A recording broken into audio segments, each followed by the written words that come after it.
I'm not going to get all technical on you, but I can't edit these things, so I want to show you something that works like a charm. This is a little belt sander that I made up. Yep, everyone's got a belt sander, I know. Well, hopefully. This is just made out of a couple of screwdrivers, handles, or the rods. And believe it or not, a wide belt that you would buy at your hardware. And then you'll find that you can actually strip it quite easily once you get a cut into it. Now it's put between two wooden pulleys. The pulleys are just hole saw cutouts. Large ones, smaller ones. Glue them together, screw them together, whatever. Put the screwdriver through, and if you look at the piece of wood, it's just simply a U shape cut out of it so that the pulley will fit in. There's another belt over there is for another type of drive I tried, but it wasn't strong enough. That was a sewing machine motor.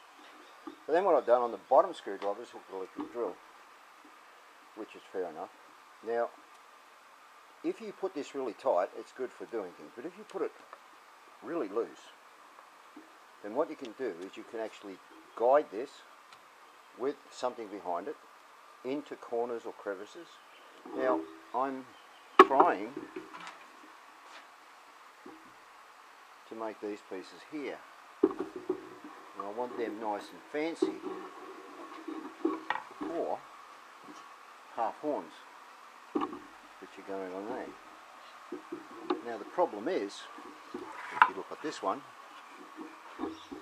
down in there, there's a lot of marks from the bandsaw, which you will get, and you can spend days sanding it down, or even into there. See, I've cut with the bandsaw through, you can see it there, through, so that the actual scroll comes further through. Same with that one. Get it up to the light. You can get it right. Well, you can, yeah, there you can just see a bit of it. It's actually clogged with sawdust at the moment. Same over here. That's a better picture. So this thing will rattle, hum, bang, shout, scream, and do whatever else. But what I can do with it, sorry, taking one shot set, don't forget. Alright, let's see what happens.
Yes, it's noisy, but as you can see,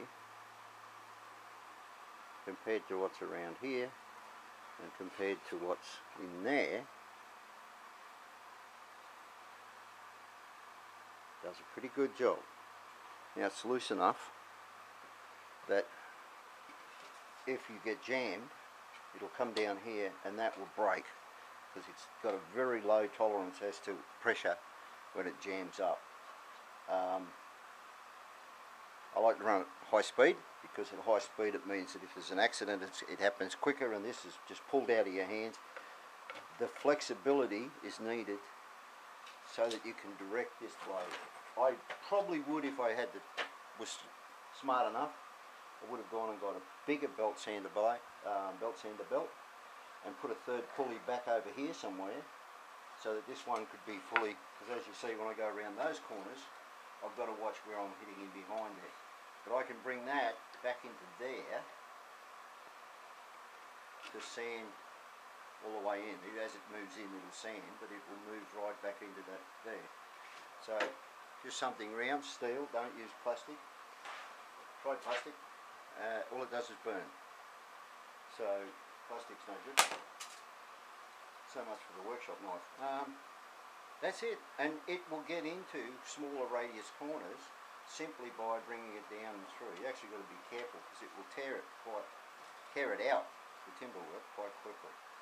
But anyway, have fun.